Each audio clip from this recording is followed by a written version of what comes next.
Hi, I'm trawler specialist Jeff Merrill, and I'd like to introduce you to my good friend Douglas Cochran. Jeff and I have teamed up to make a series of videos called The Physics of Docking. Episode 8, Backing into a Slip. Hello, I'm Douglas Cochran. In our last segment, we discussed how to back a boat in a straight line. Now we're going to put that skill to work as we learn how to back into a slip. Let's start with why you might want to back in. Depending on the layout of your boat, it may be easier to enter or exit from the stern. Having your cockpit facing the dock can be more sociable. You may prefer to have the view from the pilot house facing outwards.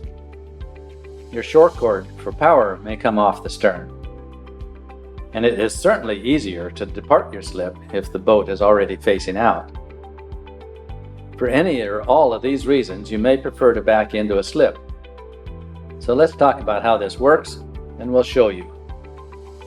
Douglas, when you are backed into a slip, there are a number of advantages that I see. One is you have an easier getaway. A lot of times if you're going to leave on a trip, you're leaving early in the morning and you don't have to think as much. You can just go straight out and take off out of the marina. Reduces the tension level. Yeah. It's a lot of times that if your shore power connection is backed up, it's a shorter reach for the shore connection. You can be sitting on the back deck and you can socialize with your neighbors. You can be sitting like we are in the pilot house, looking out at the fairway, looking at the marina. Lot of pluses for being backed into a slip. What are some of the other things you'd like to remind people about on this? Well, you know what the conditions are when you come into the dock. You don't know what the conditions will be when you go back out. Right. So making it easy to get out is a good idea because it may be howling when you get ready to leave. And so going forward is a lot easier than having to back out, turn the boat and leave. Yeah, you can just have a clean getaway. It's much easier if you're facing ready to depart. Yep. So what we're going to talk about in this session, and you'll recall we just covered how to back the boat. Now we're going to talk about how to back it into a slip. And the key issues are to come in at a slight angle so you don't accidentally get hard up against the dock and can't get off of it, or you end up too far off and can't get up over to the dock.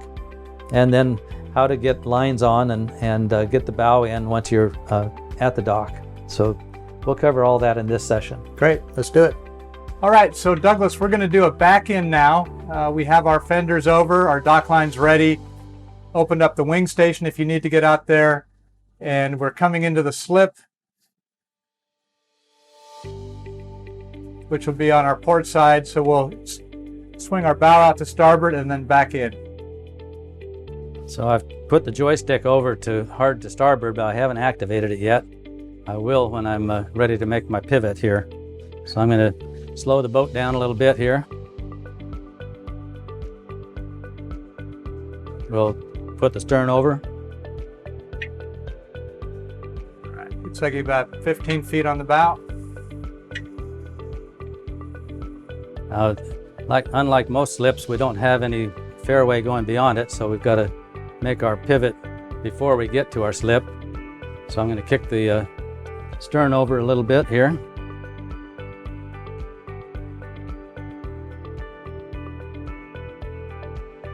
About 5 feet on the stern.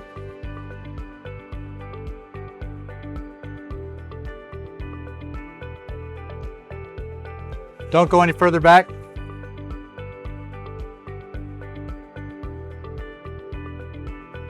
One foot on the stern.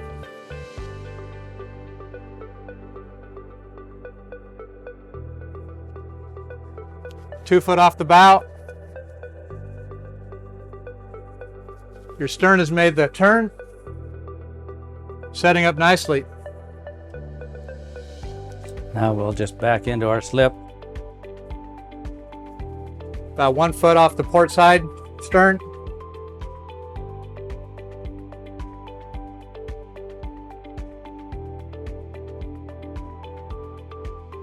Now at this point I'm going to step out to the wing station so I can see where I'm at a little more clearly.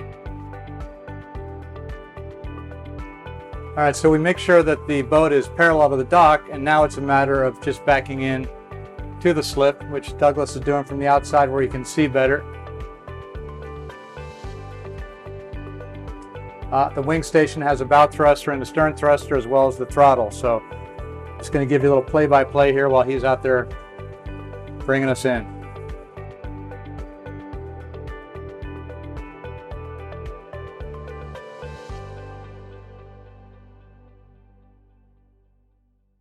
About 10 feet.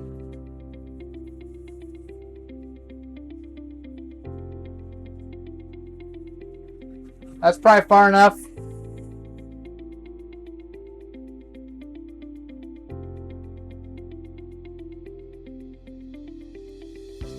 Okay, so we're ready to leave the dock here. We ease forward for just a moment, then we go to neutral. I'll put the joystick over to the left because we're going to use it to help us steer our way out of here. A lot of people steer with the joystick, but I find it to be too easy to overcorrect with it, so I like to steer with the wheel. But I'll show you a trick that I use with the joystick just to speed things up. You're all clear on both sides. I just checked for you. Wait till our stern is clear. Now, what I'm going to do is I'm going to put the joystick on follow-up. It's kicked over, so it's running the rudder over. At the same time, I'll spin the wheel, which moves it over even faster. Stern is clear. When we go into forward, we get a good prop wash pushing our stern around. Then I'll back up a little bit to give us a little more room to work. Now you notice I'm doing everything dead slow. Some people go roaring out and you hear these boats going really fast. That scares the dickens out of me because it tells me that guy doesn't really know what he's doing. He's trying to use power instead of knowledge.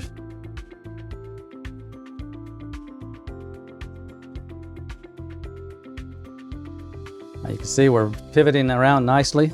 All clear. Now I'm going to put the joystick straightened up, and as it straightens up I'm going to put it back on standby so that I'm steering with the wheel. That gives me much better control than the joystick does.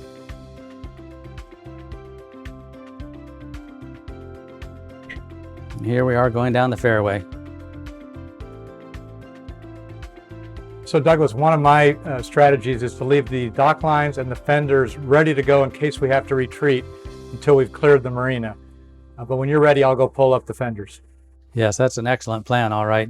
You do want the fenders in before you get out to open seas, but until we're sure that we're out, it's a good idea to leave everything ready to abort if need be. Backing your boat into the slip is one of the best skills you can learn, and there are a lot of advantages for it. There's a couple things you need to think about. One of them is that if you're outside at the docking station, you have a pretty good view, but if you're in the pilot house or even on the flybridge, you can't really see the distance between where your stern is and where the dock is. So you really want to post somebody back aft. If you have the headsets, you're not shouting, you can communicate. And if you're the person giving the distances to the driver, you want to kind of exaggerate. When there's 5 feet left, you tell them there's 2 feet left so that they're going to slow down, and you have to have that good communication. But what else would you add to backing into a slip? Well, I prefer it when I'm on the helm, I'd prefer to have somebody tell me distances rather than back up, stop. Yeah, right. Go, stop. 10 feet, Yeah. 7 feet, 5 feet. Right. Give you a countdown. If I know where the boat is in relation to the dock, then I can decide how long it's going to take me to stop the boat, depending on what it's doing drifting around.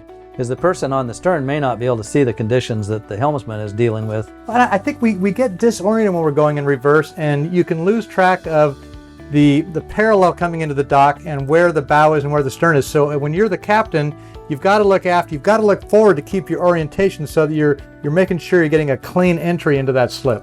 That's right.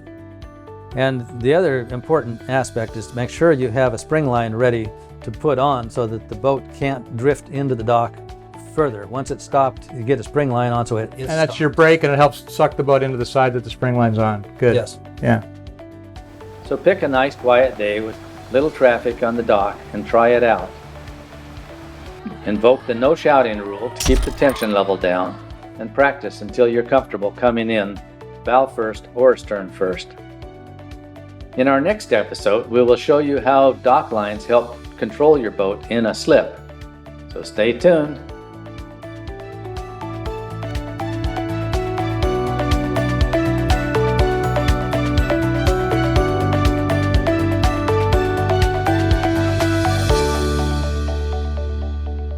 Hi trawler fans, thank you for watching the JMYS YouTube video channel. I'm fortunate to be offshore again. If you'd like to subscribe to this channel, you can click the button below. We also like to publish other listings and other trawler skills videos. You can click on one of those on the side to watch those. Thank you very much for your thumbs up. We love having you watch our videos. We love putting them together for you and hope you come back again soon.